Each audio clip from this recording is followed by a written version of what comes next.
오늘 하나님께서 주시는 말씀은 요한 1서 2장 1절에서 11절 말씀까지입니다. 요한 1서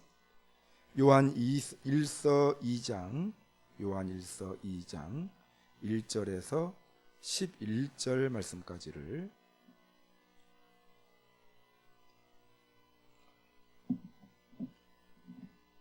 요한 1서 2장 1절에서 11절 말씀까지를 교독하겠습니다. 나의 자녀들아, 내가 이것을 너희에게 쓰면 너희로 죄를 범하지 않게 하려 함이라. 만일 누가 죄를 범하여도 아버지 앞에서 우리에게 대언자가 있으니 곧 의로우신 예수 그리스도시라.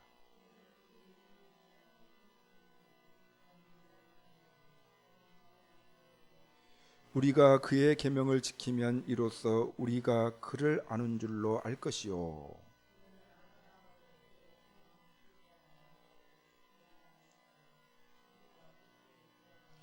누구든지 그의 말씀을 지키는 자는 하나님의 사랑이 참으로 그 속에서 온전하게 되었나니 이로써 우리가 그의 안에 있는 줄을 아노라.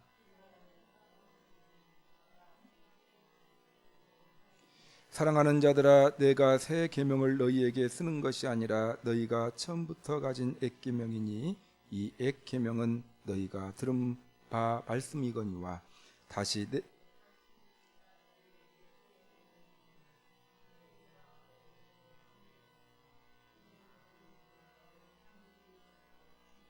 빛 가운데 있다 하면서 그 형제를 미워하는 자는 지금까지 어두움에 있는 자요.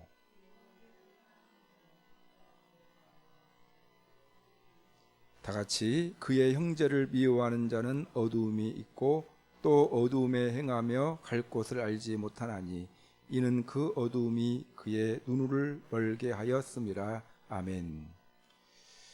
오늘도 3일 저녁에 주님 전에 오신 여러분들을 주님의 이름으로 환영합니다. 날씨가 매우 추운데 추움에도 불구하고 또 우리는 하나님의 말씀을 들어야 하고 또 여러 인생 살아가면서 난관들이 있지만 그럼에도 불구하고 우리는 난관을 넘어서서 주님을 바라보고 또 주의 말씀 듣는 그런 일을 게을리하지 않는다면 우리 인생은 반드시 성공하게 되어져 있다라는 것 기억했으면 좋겠습니다. 그래서 항상 성숙한 믿음을 가진 사람들의 태도는 꾸준함이다라는 것, 성실함이라는 것, 기복이 없다는 것 기억했으면 좋겠어요. 그래서 기복이 없는, 흔들림이 없는 견고한 신앙 소유하는 그런 여러분들이 되시기를 바랍니다. 요한일서 2장 1절에서 11절 말씀을 오늘 생각해 보는 시간을 갖도록 하겠습니다. 요한일서의 저자는 요한이라고 말씀을 드렸습니다.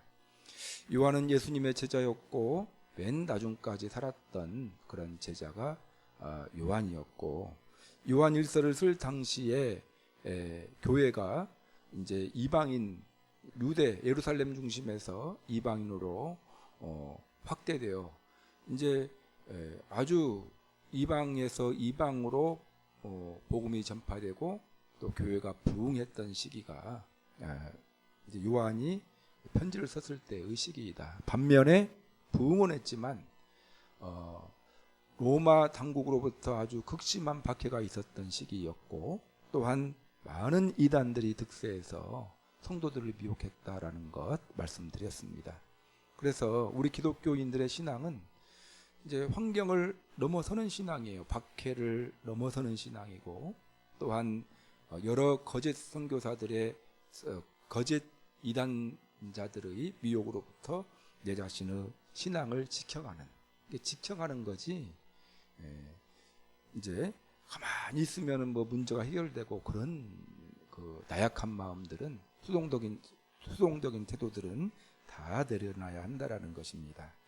그래서 이 당시에 쓰여졌던 여러 서신서들이 있는데 이단에 대해서 주의하라, 이단자들의 미혹을 주의하라, 경계하라, 이렇게 강한 권면의 그런 그 말을 쓰기 위해서 여러 서신서들이 쓰였지만 다른 서신서와 요한서신의 차이점은 다른 서신서들은 이단에 대해 설명해주고 그 이단의 특징을 설명해주고 또 이단을 왜 어떻게 주의해야 될 것인지를 설명했다면, 이 요한 사도는 기독교의 가장 기본적인 진리를 설명해 줌을 통해서, 참 복음과 참 진리를 설명해 줌을 통해서 복음의 진리 이외에 가장 기본적인 기초되는 진리 위에 굳건하게 서 있으면 이단의 미혹으로부터 내 신앙을 지킬 수 있었기 때문에, 그 기독교의 가장 핵심적인 복음과 기초적인 진리에 대해서 설명함으로 이단에 대비할 것을 말씀하고 있습니다. 그래서 우리가 항상 복음의 가장 기본적인 그런 진리를 바로 이해하고 그 진리의 터 위에 서려는 노력들이 매우 중요하다라는 것 여러 번 말씀을 드렸습니다. 자, 이제 지난 본문은 요한일서 1장 5절에서부터 10절 말씀까지 우리가 살펴봤는데요. 지난 본문에서는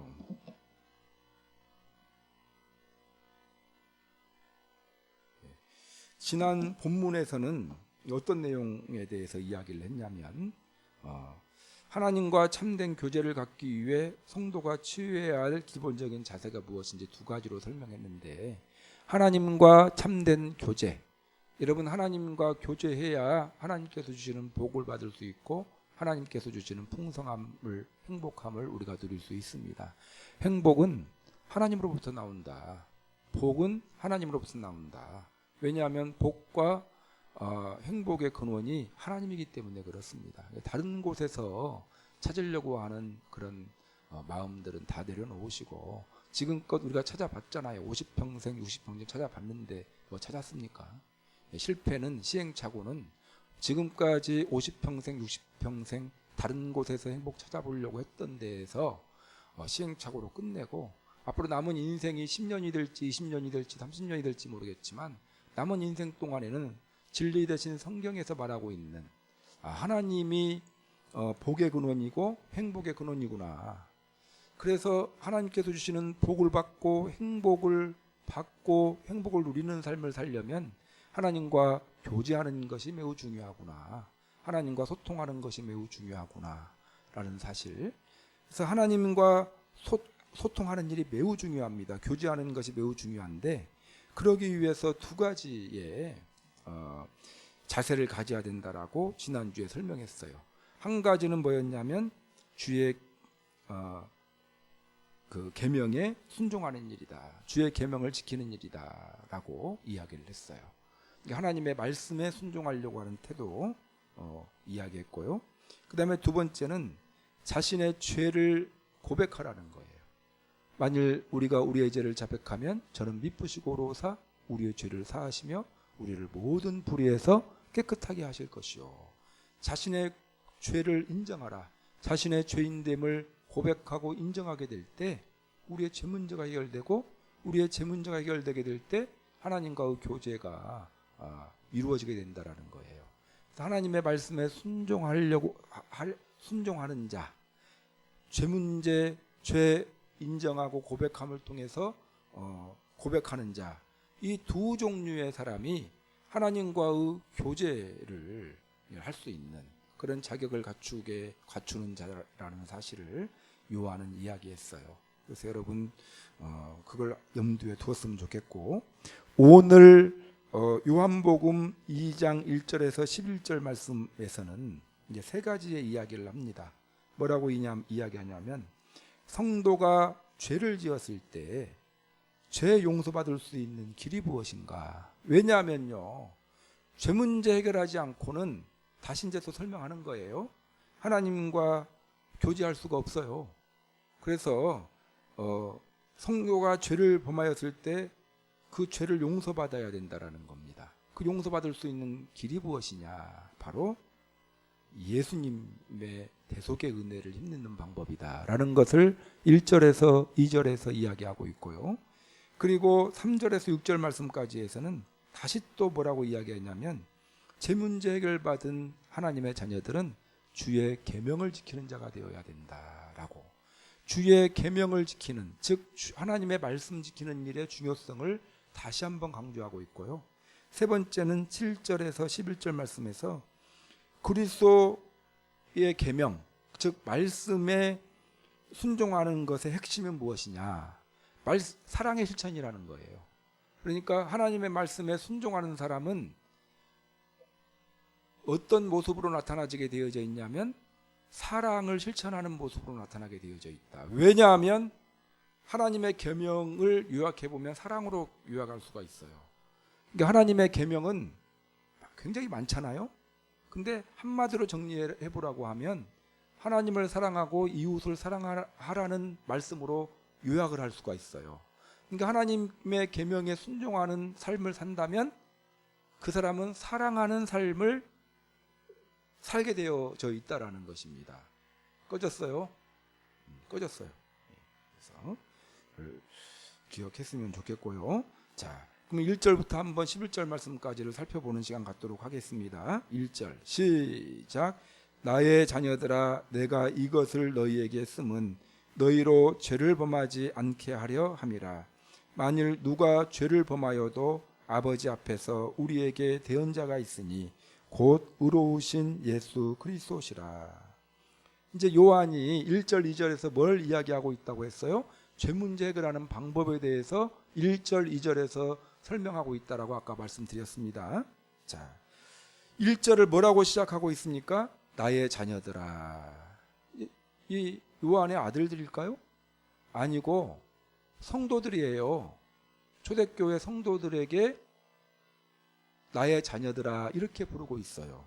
이 표현을 통해서 우리가 깨달을 수 있는 사실은 지금 사도 요한이 나이가 많을까요? 적을까요? 많아요. 사도 요한이 최고로 오래 살았거든요. 다른 사도들은 다 죽고 이제 사도 요한만 남아 있어요. 사도 요한이 나이가 많아요. 그러니까 나이가 많은데 성도들은 나이가 지금 자기 사도 요한보다 어리고, 사도 요한은 어떤 사람입니까? 예수님과 함께 했던 믿음이 아주 연수가 오래된 사람이었고, 지금 이 편지를 받고 있는 사람들은 예수님 믿은 지가 오래되지 않은 사람들이었어요. 왜냐하면 이제 그 예루살렘부터 복음이 전파됐고 그 후에 또 복음을 들은 사람들이기 때문에, 그러니까 연로한 사도 요한이 늦게 신앙생활을 했던 믿음의 연수도 어리고 또한 나이도 어린 그런 성도들을 뭘로 보고 있냐면 자녀와 같은 존재, 즉 영적인 자녀와 같은 존재로 보고 있음을 우리가 깨닫게 됩니다. 근데 이제 이러한 표현을 통해서 우리가 알 수 있는 사실, 나의 자녀들아, 이런 말 들으면 기분 나쁩니까? 아니죠. 편안해요. 나의 자녀들아 라는 말은 인자함이 배어져 있는 말입니다. 이제 인생의 연륜을 가지고 있는, 많은 경험을 하고 신앙의 확신을 가지고 있는 스승과도 같은 영적인 아비와도 같은 존재가 이제 표현하는 말이 나의 자녀들아, 이런 표현이잖아요. 그래서 우리 그리스도인들이 가져야 될 태도가 어떤 태도냐면, 기본적으로 신앙의 연수가 깊어지면 깊어질수록 따뜻한 사람이 되어야 됩니다. 근데 신앙의 연수가 깊어지고 깊어졌는데도 아주 날카로우신 분들이 있어요. 왜? 뭐 이런 식으로 보는 사람들. 뭐 이렇게 이런 식으로 보는 그 태도는 신앙의 연수가 깊다라고 볼 수가 없어요. 인자한 태도로, 아무리 철딱선이 없는 사람 같아도 품어주고 이해해주고. 여러분, 부모들이 자녀들을 볼 때 그런 마음으로 보는 것 아니겠어요? 연륜이 깊은 사람들 보면 인생에 나도 철없는 시절을 보내왔고 이제 여러 경험들을 해보았기 때문에 넉넉한 품어줄 수 있는 영적인 부모와 같은 그런 마음을 갖는 것이 필요하다라는 것입니다. 이 자리에 계신 우리 성도님들이 이제 오늘도 올해의 마지막 시간인데 몇 분 안 나오셨지만, 그러나 이러한 그 성숙함이 우리 이 자리에 계신 성도님들에게 부어지기를 소망합니다. 그리고 또 내년도에는 더 성숙해지고, 이런 나의 자녀들아, 이런 정도의 넉넉함과 흔들림 없는 신앙의 연수를 소유하시는 그런 여러분들이 되시기를 바랍니다. 나의 자녀들아 해놓고 내가 이것을 너희에게 쓰면 이렇게 했죠. 이것은 요한일서예요. 요한일서를 너희에게 쓰면, 이것을 너희에게 기록한 이유는, 그래서 다시 요한일서를 기록한 이유를 또 이야기하고 있어요. 이 요한일서를 기록한 이유에 대해서 1장에서 이야기를 했거든요. 1장 1절에서 4절 말씀까지 해서 4절에 보면 우리가 이것을 쓰면 이렇게 나와 있잖아요. 이제 이것을 쓴 목적을 이야기했어요, 앞에서. 근데 또 다시 이제 또 다른 관점에서 요한일서를 너에게 쓴 이유는 해놓고 그 쓴 이유를 2절에서 표현하고 있습니다. 자, 2절 한번 읽어볼까요? 시작. 그는 우리 죄를 위한 화목제물이요. 잠깐만요. 아니, 이제 1절에 보면은 나의 자녀들아 내가 너희에게 이것을 쓰면, 그 다음에요. 시작. 너희로 죄를 범하지 않게 하려 함이라. 그러니까 요한일서를 쓴 이유를 2장에서는 뭐라고 표현하고 있습니까? 너희가 죄를 범하지 않게 하려고 이걸 썼다라는 거예요. 자, 여기서 말하는 죄는 어떤 죄일까요? 여기서 말하는 죄는요, 이제 이단 사상에 빠지는 죄를 말합니다. 이단 사상에 빠지는 죄. 그리고 또 가장 큰 죄가 그 죄고요. 그리고 또 이제 기타 이제 이런 죄들을 포함해요. 포괄적인 죄를 포함합니다. 왜냐하면 죄를 지으면은 무슨 일이 안 됩니까? 하나님과 사귐이 안 돼요. 그래서 내가 다시 한번 이것을 너에게 쓴 목적은 뭐냐? 너희로 하여금 죄를 범하지 않게 하려고. 그 죄 중에서 큰 죄가 뭐냐면 이단 사상에 미혹받아서 이단에 빠지는 죄입니다. 이 당시에 가장 큰 이단 사상이 어떤 이단 사상이라고 했어요? 영지주의라고 말씀드렸어요. 이단 사상에 빠지지 않게 하기 위해서 사도 요한은 자기가 경험한 예수님으로부터 배운 진리를 설명한다고 했잖아요. 그래서 이단 사상에 빠지는 죄를 범하지 않게 하려고 이걸 썼다라는 것. 그리고 다른 이제 죄를 범하지 않게 하려고 이걸 썼다. 왜? 죄를 지으면 하나님과 교제할 수 없기 때문에. 자, 무슨 말씀인지 아시겠습니까? 그래서 여러분, 죄 문제가 해결되지 않고는 하나님과 교제할 수가 없어요. 하나님과 교제할 수 없으면 하나님께서 주시는 은혜를 받아들일 수가 없다라고 아까 말씀드렸잖아요. 그렇죠? 그래서 죄를 범하지 않게 하려고 이걸 썼다라는 거예요. 그래서 여러분, 이단에 빠지는 죄를 범치 않기 위해서 사도 요한은 복음의 가장 기초적인 그런 핵심 진리를 설명함을 통해 이단에 빠지는 죄를 짓지 않게 하려고 그걸 설명하려고 하였고, 여러 가지를 지금 설명하고 있는 것입니다. 자, 그 다음 한번 읽어보겠습니다. 시작. 만일 누가 죄를 범하여도 아버지 앞에서 우리에게 대언자가 있으니 곧 의로우신 예수 그리스도시라. 죄를 범하지 않게 하려고 편지를 썼는데, 근데 이제 죄 문제 해결하는 방법을 지금 또 1절에 설명하고 있어요. 죄 문제 해결하는 방법은 어떻게 해서요?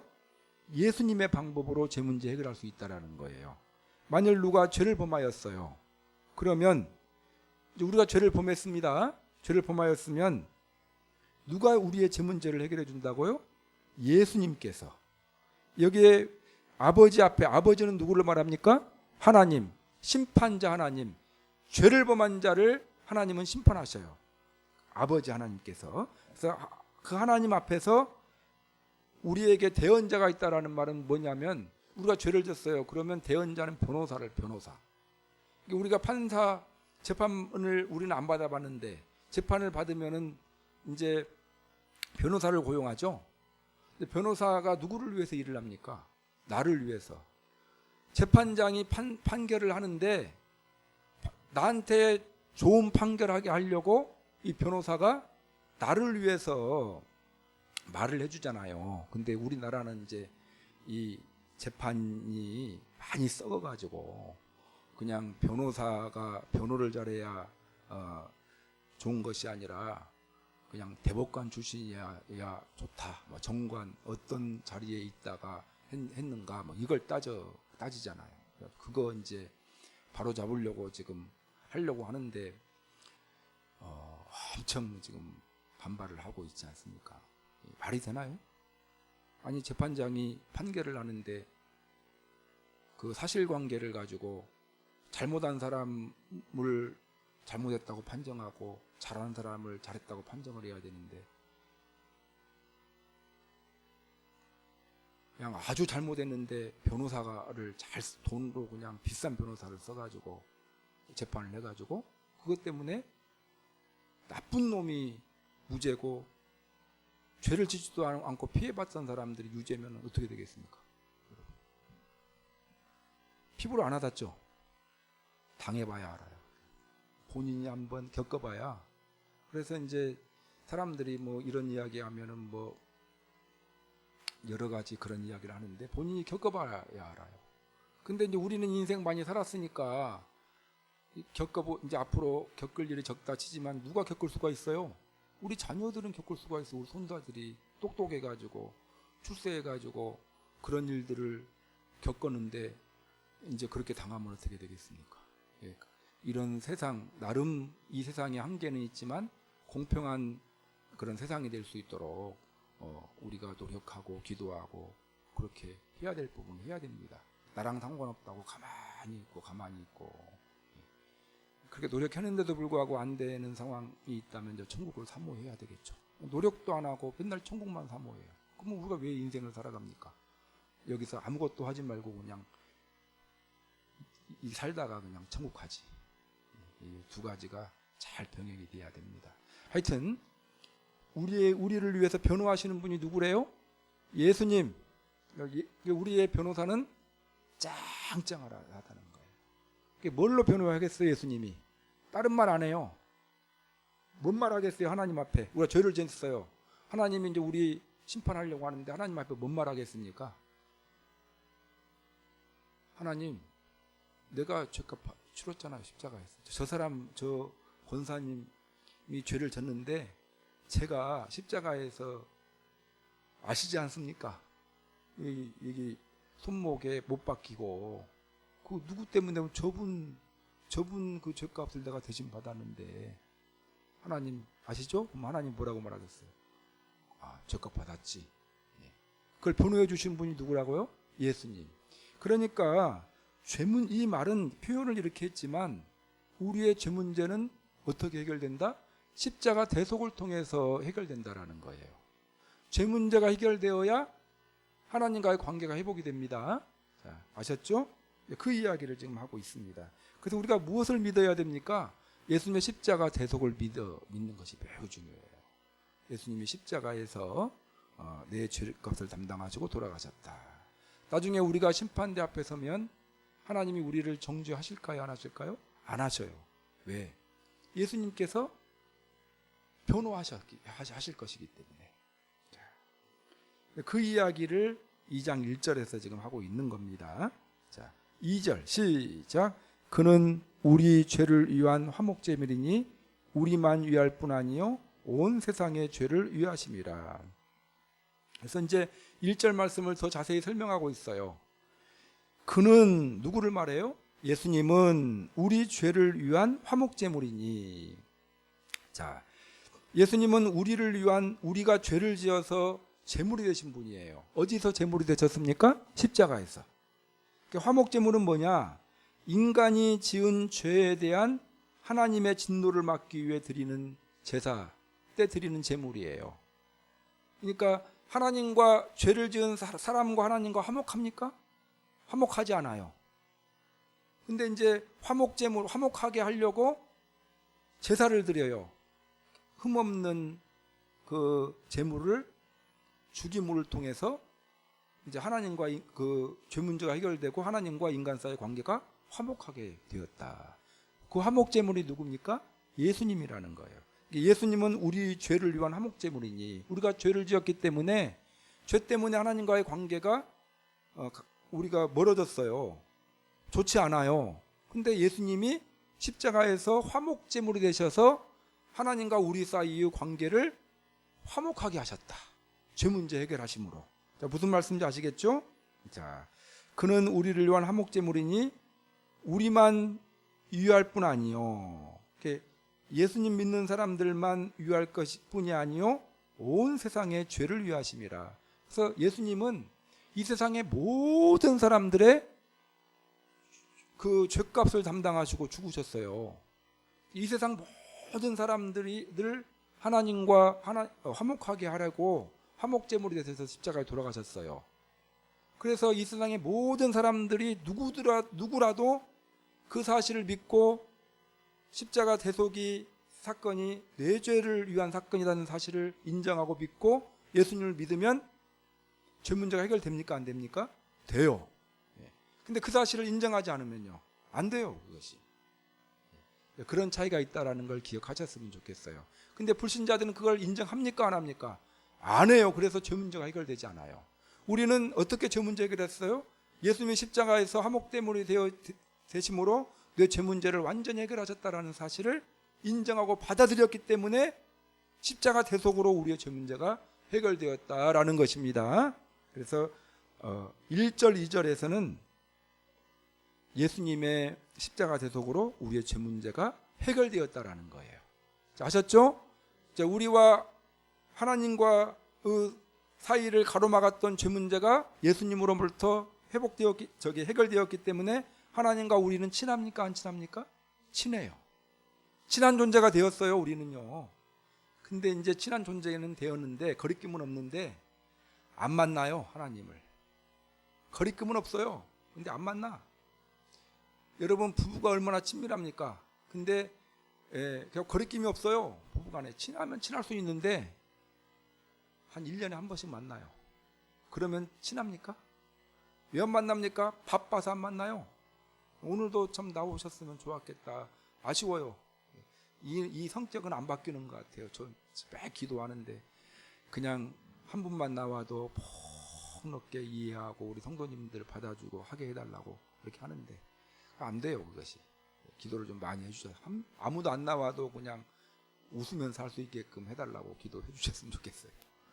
좋은 건지 안 좋은 건지는 모르겠는데, 근데 하여튼 우리 성도님들이 자주 다 나왔으면 좋겠어요. 아이 뭐 안 나와가지고 뭐 좋을 것이 뭐가 있나 싶어요. 집에 꿀이 있나, 꿀 먹고 나면 좋나 그런 생각이 들어요.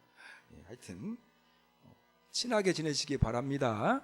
하나님과 우리는 친해요. 자, 3절 시작. 우리가 그의 계명을 지키면 이로써 우리가 그를 아는 줄로 알 것이요. 그래서 이제 여기 보면은 3절에 보면은 우리가 그의 계명을 지키면, 계명이 뭐예요? 말씀을 지키면 이로써 우리가 그를 아는 줄로 알 것이요. 이렇게 이제 표현이 되어 있습니다. 이제 계명을 지킨다라는 말의 중요성을 이야기해요. 근데 여기 보면은요, 당시는 어떤 이단 사상이 만연하고 있다고 했습니까? 영지주의. 영지주의는 어떤, 영자는 이제 영할 때 영자고 지자는 지식할 때 지자예요. 영적인 지식이라는 뜻이에요. 영적인 지식. 그래서 뭐냐면은요, 이 영지주의는 영적인 지식을 강조했어요. 지식이 뭡니까? 깨달음과 아는 것이잖아요. 영적으로 많이 알면 그 사람은 선한 사람이다, 위대한 사람이다라는 거예요. 근데 사도 요한이 뭐라고 이야기하고 있습니까? 아니다라는 거, 아니다. 영적으로 머리로 많이 알고 있는 거, 영적인 지식을 많이 알고 있는 사람이 선하고 위대한 것이 아니라, 자, 3절에서 뭐라고 이야기합니까? 그의 계명을 지키는 것이 주님을 아는 거다라는 거예요.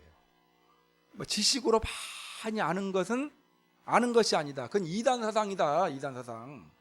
근데 이런 영지주의가 한국에도 있을까요? 없을까요? 지금 우리 있어요.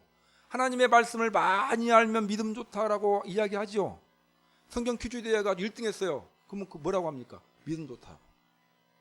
하나님의 말씀 막 빠삭해요. 믿음 좋다고. 믿음 좋은 건가요? 아닌가요? 아니에요. 그건 영지주의적인 관점이에요. 그런 관점은. 믿음 좋은 사람은 어떤 사람이냐면 하나님의 말씀을 많이 머리로 아는 사람이 아니라 많이 순종하는 사람이에요. 그러니까 성경 말씀을 많이 몰라도, 영적 지식적으로는 많이 몰라도 계명을 많이 순종하면 그 사람이 믿음 좋은 사람이에요. 사도 요한이 지금 그 이야기하는 거예요. 무슨 말씀인지 아시겠죠? 우리 생각을 바꿔야 됩니다. 그래서 여러분 하나님의 말씀도 열심히 배우고 또 성경에 대한 지식을 습득하게 노력을 해야 되겠지만, 그러나 많이 알면 뭐예요? 순종을 안 하면 그렇잖아요. 저희 모교회 목사님은 성역 공부가 없어요. 안 했어요. 옛날에 왔던 이동희 목사님은 그 교회에는 성역 공부가 없어요.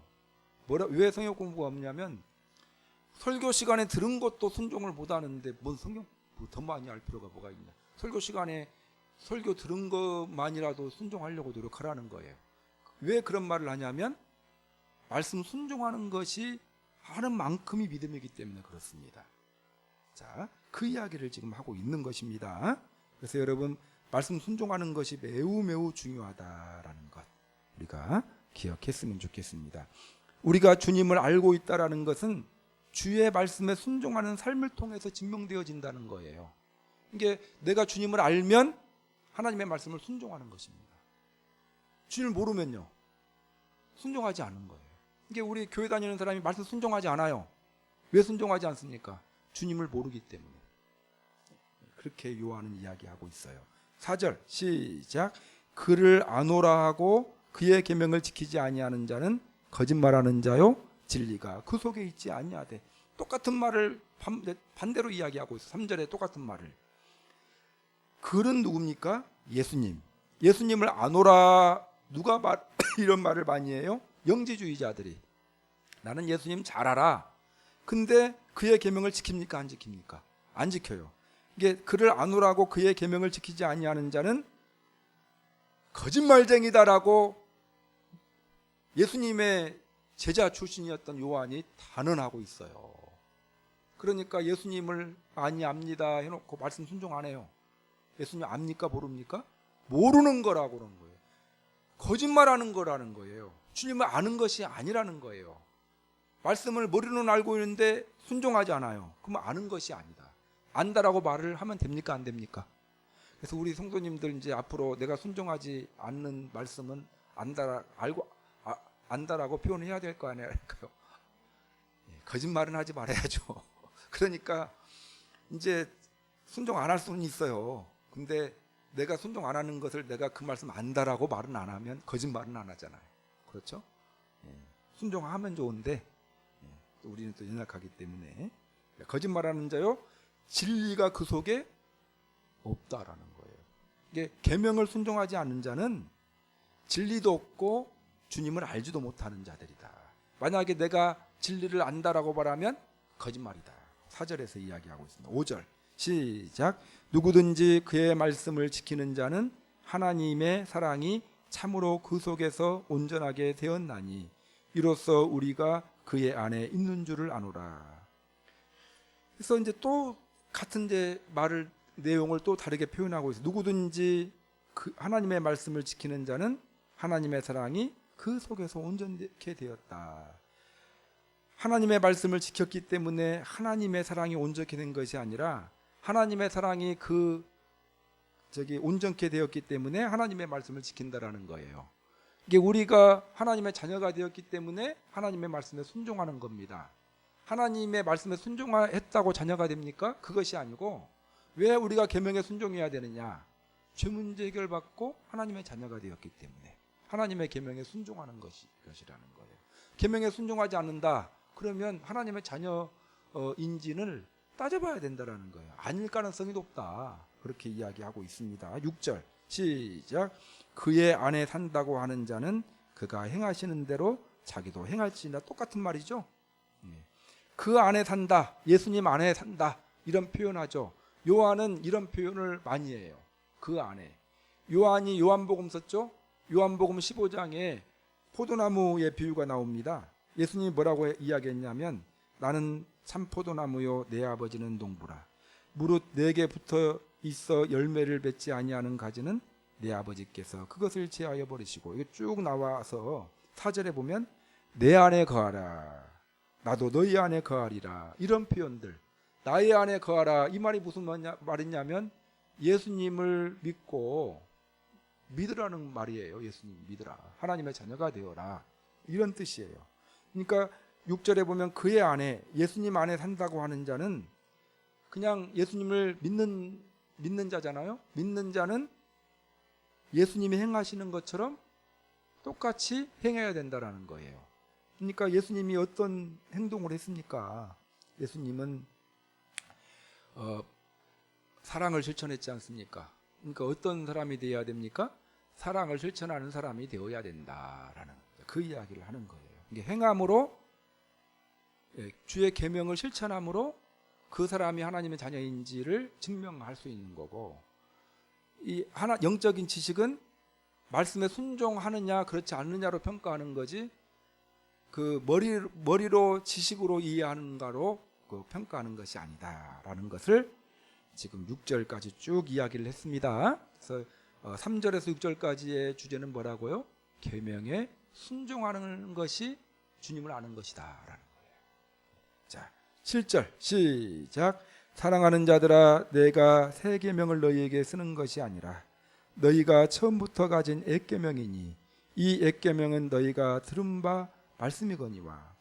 또 이제 그 초대교회 성도들을 뭐라고 표현하고 있습니까? 아까는 나의 자녀들아라고 이야기하고 있고 사랑하는 자들이다라고 이야기하고 있죠. 근데 여러분 요한 1서 1장 1절부터 요한 1서 마지막 장까지 보면은요, 내용만 보면은 좋은 내용이 아니에요. 내용만 보면은 이제 경고예요. 대부분 경고입니다. 똑바로 신앙생활하라는 거예요. 경고고 또 혼내는 내용이에요. 근데 혼나는 것 같지가 않아요. 왜냐하면 표현이 나의 자녀들아, 또 사랑하는 자들아, 이런 아주 표현을 부드럽게 하고 있어요. 내용은 혼나는 내용이거든요. 내용은 경고예요. 경고. 그렇게 안 하면 너 큰일 난다. 아까도 제가 말씀드렸을 때 주의 말씀대로 살지 아니하면 거짓말하는 자다, 얼마나 센 말입니까? 근데 표현을 부드럽게 하고 있거든요. 그래서 이제 이걸 우리가 배워야 돼요. 저부터 배워야 합니다. 내용을, 센 내용들, 혼을 낸다거나 질책한다거나 이런 내용 할 때 우리는 어떤 노력을 해야 됩니까? 표현 방식을 부드럽게 하려고 노력해야 된다는 거예요. 가급적이면. 그래서 사랑하는 자들아, 이 요한은 굉장히 사랑이라는 표현을 많이 쓰는 사람이거든요. 그래서 항상 부드럽게 표현하려고 노력하는 우리 예양교회 성도님들이 되시기 바랍니다. 이런 지혜가 필요하겠죠? 자, 그 다음에 이제 사랑하는 자들아, 내가 어떤 걸 너에게 준다고요? 새 계명. 아까는 그냥 계명만 나왔죠. 자, 새 계명이 나왔는데 이 새 계명은 무슨 뜻일까요? 새 계명은 예수님이 요한복음에서 이야기하고 있어요. 새 계명이 무엇인가? 새 계명이 무엇인가를 요한복음 13장 34절에서 제가 읽어드릴게요. 요한복음 13장 34절에서 새 계명이 무엇인지 요한이 설명하고 있는데, 새 계명을 너희에게 주노니 서로 사랑하라. 내가 너희를 사랑한 것 같이 너희도 사랑하라. 요한이 말하는 새 계명은 무엇입니까? 사랑하라는 거예요. 자, 요한이 앞으로 이제 새 계명이라는 말을 많이 쓸 거거든요. 그러면 계명은 뭐예요? 하나님의 모든 말씀을 계명이라고 표현하고, 새 계명은 뭡니까? 너희가 서로 사랑하라. 이게 새 계명이에요. 사랑하라는 말이 새 계명입니다. 자, 아시겠죠? 네. 사랑하는 자들아, 내가 새 계명을 너희에게 쓰는 것이 아니라. 근데 이 계명은, 사랑하라는 계명은 새 계명이 아니래요. 새롭게 나온 것이 아니라 너희가 처음부터 가진 옛 계명이니, 옛 계명은 뭘까요? 구약 성경이에요. 그러니까 이제 요한은 사랑하라는 말을 많이 할 거거든요. 너희가 서로 사랑하라. 근데 이것은 갑자기 만들어진 것이 아니라 구약 성경에서부터 나왔던 말이라는 거예요. 구약의 레위기 19장 말씀을 보면은 이런 말씀이 있어요. 원수를 갚지 말며 동포를 원망하지 말며 내 이웃 사랑하기를 내 자신과 같이 사랑하라. 나는 여호와니라. 그래서 이웃을 사랑하라, 이런 것이 구약의 아주 핵심적인 계명으로 표시가 되어져 있어요. 구약의 서로 사랑하라는 계명은 신약에 나와 있는 계명이라고요? 아니고 구약 시대부터 나온 계명이라는 거예요. 그래서 내가 너희에게 서로 사랑하라, 이것은 구약 시대부터 계속 나왔던 계명이다라는 것을 7절에서 이야기하고 있고요. 8절 시작. 내가 너희에게 새 계명을 쓰노니 그에게와 너희에게도 참된 것이라. 이는 어둠이 지나가고 참 빛이 벌써 비칩니다. 좀 어려워요, 이 내용 자체가. 그렇죠? 근데 요한은 다시 새 계명을 쓰고 있는데 이 새 계명은 서로 사랑하라는 계명입니다. 자, 이 새 계명을 쓰고 있는데 이것이 하나님과 우리에게 다 참된 것이다. 서로 사랑하라는 계명은 굉장히 중요한 계명이라 진리라는 거예요. 서로 사랑하라. 이게 지금 요한은 어떤 이야기를 하려고 하고 있냐면 하나님의 말씀에 순종하는 삶을 살되 특별히 어떤 말씀에 순종하라고요? 새 계명, 서로 사랑하라는 계명에 순종하라는 거예요. 예. 서로 사랑하는 그 새 계명을 잘 지키는 자들이 참된 믿음을 가지고 있고 영적인 지식을 가지고 있는 사람이라는 거예요. 예. 서로 사랑하라. 그래서 그 하나님과 우리 사이에 참된 것이 바로 새 계명이다. 이 계명은 예수님의 생애를 통해서 전혀 새로운 표준을 주었다. 이게 구약 성경에도 서로 사랑하라는 말이 나와 있는데 예수님의 생애와 예수님의 십자가 사건을 통해서 사랑이 얼마나 그 하나님 예수님의 사랑이 큰가가 나와 있죠. 진짜 사랑이 무엇인가를 표현해 줬잖아요. 예수님의 십자가 사랑으로 말미암아. 그래서 이제 새 계명이 구약 시대부터 나와 있는 계명이지만 그것이 더 확실해지고 더 분명해졌다라는 이제 표현이에요. 그 다음에 뭐라고 나와 있습니까? 이는 어둠이 지나가고 참빛이 벌써 비칩니다. 이 참빛이 뭘까요? 바로 이제 예수님을 통해서 우리에게 부어진 사랑이에요. 이제 구약에서도 사랑하라고 했는데 예수님이 이 땅에 오셔가지고 사랑이 무엇인지를 보여줬잖아요. 그래서 아까 요한복음 13장 34절에 보면은 새 계명을 너희에게 주노니 서로 사랑하라. 내가 너희를 사랑한 것 같이 너희도 서로 사랑하라. 그러니까 서로 사랑하라고 했는데 뭐처럼 사랑하라고요? 내가 너희를 사랑한 것처럼. 근데 내가가 누구예요? 예수님이 너희를 어떻게 사랑했습니까? 십자가에서 대속의 죽음을 통해서 사랑했잖아요. 그러니까 예수님을 통해서 이 사랑하라는 계명이 다 분명해졌다라는 거예요. 그 이야기를 8절에서 하고 있습니다. 9절 시작. 빛 가운데 있다 하면서 그 형제를 미워하는 자는 지금까지 어둠에 있는 자요. 그러니까 이제 빛 가운데 있다. 빛은 예수님이잖아요. 예수님을 자기가 믿고 있다. 나는 신앙이 있다. 예수님 믿는 사람이다고 하면서도 그 형제를 미워한다는 말은 사랑하는 말의 반대죠. 형제를 사랑하라. 당연히 사랑해야 되잖아요. 근데 사랑하지 않고 형제를 미워하는 자가 있다면 그는 빛 가운데 있는 사람이 아니다. 예수님 안에 있는 사람이 아니라 어둠은 뭐예요? 마귀죠, 마귀. 예수님 믿지 않는 사람하고 똑같다. 어둠 가운데 있는 사람과 똑같다라는 거예요. 자, 그러니까 빛 가운데 예수님 믿는다고 하면서 형제를 사랑하지 않는 자, 사랑하지 않은 데서 멈추는 거 아니라 형제를 미워한다면 그 사람은 어둠에 있는 것과 같다라는 거예요. 자, 10절 시작. 그의 형제를 사랑하는 자는 빛 가운데 가하여 자기 속에 거리낌이 없으나. 반대로 이야기하고 있죠. 반대로 그 형제를 사랑하는 자는 빛 가운데 가. 빛은 예수님이죠. 그러니까 형제를 사랑하는 자는 빛 가운데 거하는 자다. 이 말을 다시 해석해 보면은요, 빛 가운데 간다. 예수님 믿는 사람들은 형제를 사랑하게 되어져 있다라는 거예요. 근데 형제를 사랑하기는커녕 형제를 미워하는 자는 예수님 믿는 빛 가운데 있다. 예수님을 믿는다. 신앙 가지고 있다라는 것을 따져봐야 된다라는 이제 그런 이야기입니다. 참 무서운 말이죠. 네, 그래서 우리가 어떤 노력을 해야 됩니까? 네, 형제를 사랑하기를 위한 노력을 해야 된다라는 거예요. 네. 자, 11절 시작. 그의 형제를 미워하는 자는 어둠에 있고 또 어둠에 행하며 갈 곳을 알지 못하나니 이는 그 어둠이 그의 눈을 멀게 하였습니다. 자, 그 형제를 미워하는 자는 어둠에 있고, 그러니까 형제를 미워하는 사람은 어둠에 있다라는 거예요. 또 어둠에 행하며 갈 곳을 알지 못하나니. 자, 어둠에 있는 사람들, 예수님 믿지 않은 사람들은 목표가 있습니까? 없습니까? 없어요. 어떤 일을 행하고 어디로 가야 하고 갈 곳을 전혀 알지 못합니다. 왜냐하면 어두움이 그의 눈을 멀게 했기 때문에. 자, 예수님을 믿지 않은 사람들은요, 목표가 불분명해요. 이야기해보면 알아요. 근데 신앙을 가진 사람들은 목표가 분명해요.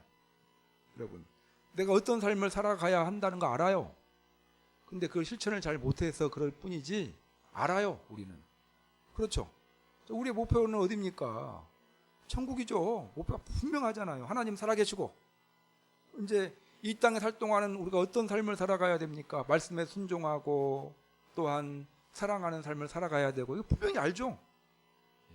근데 이제 어둠 가운데 있는 사람들 그걸 압니까? 모릅니까? 몰라요. 죽으면 천국이 있을까? 뭐 이런 거 몰라요. 목표가 불분명해요. 왜 공부 열심히 합니까? 뭐 성공하려고. 옆에 있는 사람들이 하니까. 이런 건 어둠 가운데 있기 때문에 영적인 눈이 멀어서 분명하지가 않습니다. 그 이야기를 지금 하고 있는 거예요. 그래서 여러분, 우리는 영적인 눈이 빛 가운데 있는 사람이고 영적인 눈이 밝아진 사람으로서 한마디로 오늘 본문을 정리해 보면 어떤 삶을 살아가야 됩니까? 형제를 사랑하는 삶을 살아가야 된다. 이 결론을 요한이 이야기해 주고 있고 이것을 더 자세하게 설명해 주고 있는 부분이 이제 다음 주부터 계속 이걸 자세히 설명하고 있어요. 그래서 요한 1서는 이제 한마디로 말하면 예수님 잘 믿고 사랑하라는 이야기예요. 사랑에 관한 이야기가 굉장히 나와요. 주님의 계명의 핵심은 뭡니까? 사랑하라. 그걸 다른 말로 표현하면 세 계명. 빛 가운데 있는 사람들은 형제를 사랑해야 된다라는 거예요. 사랑하지 않으면은 빛 가운데 있는 것이 아니다라는 거예요. 영적인 지식을 많이 알고 있다고 해서 훌륭합니까? 아니에요. 빛 가운데 있는 것도 아니고. 계명을 행해야 되는데 어떤 계명? 세 계명을 행해야 된다. 이 교회가 사랑이 넘쳐야 된다라는 거예요. 한국 교회를 한번 보겠습니다. 한국 교회가 빛 가운데 있는가? 요한 1서의 관점을 놓고 보면은 그럼 한국 교회가 뭐가 많아야 돼요? 사랑이 많아야 돼요. 근데 성경은 많이 알죠? 많이 아는데 교회에 사랑의 냄새가 별로 안 나요. 그러니까 다른 안 믿는 집단하고 교회하고 비교해가지고 월등하게 많아야 되지만 월등하게 많아야 될 사랑이 많아야 될 것 바라지 않아요. 조금이라도 더 많아야 되는데 어떨 때 보면 조금도 더 없는 것 같아요. 그러면 지금 교회가 교회의 모양을 가지고 있고 영적인 지식을 가지고 있고 예수님 믿는다라는 그런 모양은 가지고 있지만 요한의 기준을 놓고 보면 주님 안에 있다 없다? 없을 가능성이 높습니다. 바른 믿음을 가지고 있지 못할 가능성이 높아요. 다른 것으로 평가하는 것이 아니고 분별력이라는 것은 신앙을 내가 바른 신앙 가지고 있는가 그렇지 않는가는 뭘로 평가한다? 내 삶 가운데 사랑하는 그 표현들이 많이 나타나고 있느냐 그렇지 않느냐로 평가할 수 있어요. 믿음이 바른 믿음이냐 아니냐 사랑으로 평가할 수 있어요. 더 큰 믿음이냐 아니냐 더 많이 사랑하느냐 크게 사랑하느냐 그렇지 않느냐로 평가할 수 있다. 오늘 말씀을 이렇게 정리하도록 하겠습니다. 자.